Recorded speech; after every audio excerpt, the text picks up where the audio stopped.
ఎందుకురా నాయనా సన్యాసం అంది తల్లి. అమ్మా నేను కానీ సన్యసించానా పునర్జన్మ, ఈ జన్మ విడిచిపెట్టేసినట్టు, ఈ జన్మ పూర్తయిపోయినట్టు లెక్క. కాబట్టి కాలుని పట్టుకున్న మొసలి వదిలేయచ్చు, అవకాశం ఉంటుంది. 2, నేను సన్యసిస్తే నాకు ముందు ఉన్న 21 తరాలు తరిస్తాయి, కాబట్టి నువ్వు కూడా తరిస్తావమ్మా.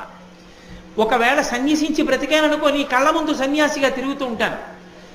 కాదు అని అన్నావనుకో అమ్మా, ఈ మొసలి నన్ను లాగేస్తుంది. అందుకని అమ్మా నన్ను అనుమతించు అన్నారు. ఎందుకని?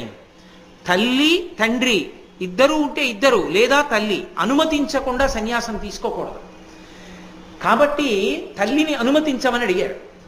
అమ్మగారు పాపం కంగారు పడిపోయింది. ఆవిడ ఏ కొంచెమైనా ఆలోచిస్తే మొసలి పిల్లాన్ని లాగేస్తుంది. ఎంత ఉంటాడంటే 5 ఏళ్ల పిల్లాడు ఇంత ఉన్నాడు, లాగేస్తుంది. లాగేస్తే కొడుకు ఉండడు. సన్యాసం తీసుకోరా